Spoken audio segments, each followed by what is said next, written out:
उत्साहात साजरा केला जातोय. मुंबईत काय आहे ते आपण बघितलं, त्याचबरोबर इतर ठिकाणी काय घडतंय, डोंबिवलीत काय घडतंय, पुण्यात काय होतंय हे देखील आपण बघणार आहोत. पण आज गुढीपाडवा आहे आणि मराठी नववर्षाची सुरुवात आहे, त्यामुळे सगळीकडे उत्साहात आनंदानं त्याचं सादरीकरण जे आहे ते केलं जात आहे.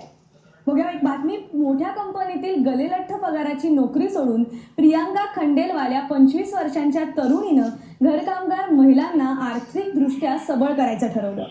2 वर्षांपूर्वी केवळ 8 महिलांना सोबत घेऊन प्रियांकानं अभिरा क्रिएशन या नावानं दागिने तयार करण्याचा उद्योग सुरू केला. अभिरा क्रिएशनची उलाढाल ही आता कोट्यवधी रुपयांची आहे आणि आज हा उद्योग हा 7 समुद्रापार आता विस्तारलेला आहे.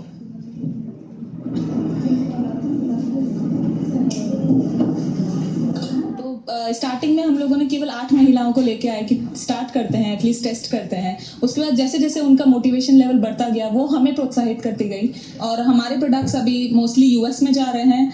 90% हमारा एक्सपोर्ट यूएस में ही है. टर्नओवर हमारा 1.5 CR है एज ऑफ नाउ, 20 अबीरास के साथ में. और इंडिया के अंदर भी हम कुछ क्लाइंट्स को सेल कर रहे हैं. तर प्रियांकाकडे ज्वेलरी बनवण्याचं काम करणाऱ्या सगळ्या महिला यापूर्वी घरकाम करायच्या, पण इथे कामाला सुरुवात केल्यापासून आता कॉम्प्युटर शिकतायत. ज्वेलरीचं डिझाईन बनवण्यापासून तर ऑर्डर घेणं, त्याचबरोबर पॅकिंग करणं ही सगळी कामं आता याच महिला करतायत. आणि यातील एक महिला तर मूकबधीर आहे. आपण जर बघितलं, एक महिला जी आहे ती मूकबधीर आहे, पण तिनंही ज्वेलरी बनवण्याची कला जी आहे ती उत्तम प्रकारे आत्मसात केली आहे.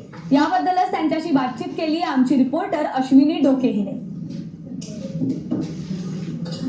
या ठिकाणी काम करणाऱ्या या ज्या महिला आहेत या खरं तर यापूर्वी घरकाम करत होत्या. काही जणी घरीच असायच्या, काही जणी कोणाच्या घरी स्वयंपाकाचं काम कर किंवा इतर काम कर अशा पद्धतीनं ह्या काम करायच्या. परंतु या ठिकाणी काम करायला लागल्यापासून त्यांच्यामध्ये एक आत्मविश्वास निर्माण झालेला आहे. या महिलांशी आपण बोलूयात. मला सांगा की इथं काम करायला लागल्यापासून तुमच्यामध्ये काय बदल झालेत आणि काय वाटतं इथे काम करताना? सर्वप्रथम तर आम्ही जास्त लोकांसमोर कधी बोललेले नव्हतो. फर्स्ट टाइम असं झालं की कॉन्फिडन्सने आम्ही दुसऱ्यांसमोर आपली जागा मांडू शकतो, आम्ही सांगू शकतो.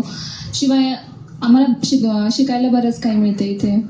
ज्वेलरीच्यात खूप काही असे प्रोडक्ट असतात की त्यातून आम्ही शिकू शकतो किंवा इतरांना समाजामध्ये काही घडतं ते माहिती पडतं. आम्ही जेव्हा घरी येतो तेव्हा फक्त घरातलं काम आणि मुलांचं शिक्षण या 2 गोष्टींशिवाय दुसरं काहीच माहिती नसायचं.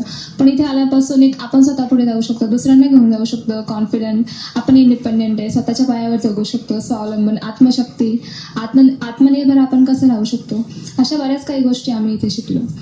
ताई, तुम्ही इथं येण्याच्या आधी गेली 5 वर्ष स्वयंपाकाचं काम करत होता, पण त्या कामामध्ये तुम्हाला मिळणारा सन्मान आणि इथल्या कामामध्ये मिळणारा सन्मान, इथं काय बदल झाला तुमच्या वैयक्तिक आयुष्यामध्ये, काय सांगाल याबद्दल? झाला म्हणजे खूप छान वाटतं इथं काम करायला आणि एकदम असं परिवार असल्यासारखंच. म्हणजे आम्ही एक दिवस पण असं घरी सुट्टी घ्यावी वगैरे असं कधीच वाटत नाही.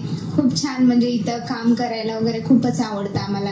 यांच्यामधली जी एक सहकारी आहे ती मूकबधीर आहे, तिला बोलताही येत नाही, परंतु या सर्वांमध्येही तिला सामावून घेणं, तिच्याकडनं काम करून घेणं हे खूप छान पद्धतीने ह्या सगळ्या महिला एकत्र येऊन काम करतात. तुम्हाला कसं वाटतं इथे काम करताना? यांना समजून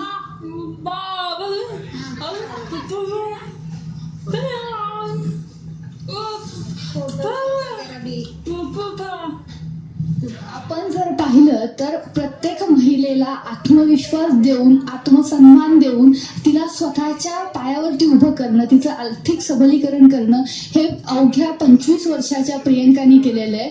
नारी शक्ती जी काही म्हणतो, जी संघटित झाल्यानंतर काय करू शकते याचा प्रत्यय आपल्याला या ठिकाणी येतोय. प्रियंकानं उभारलेली हे जे यश आहे ते असंच पुढे जावं ही महाराष्ट्र वनकडून तिला शुभेच्छा. पिंपरी चिंचवडहून व्हिडिओ जर्नालिस्ट नितीन नगरकर सह अश्विनी सातवडोके, महाराष्ट्र वन.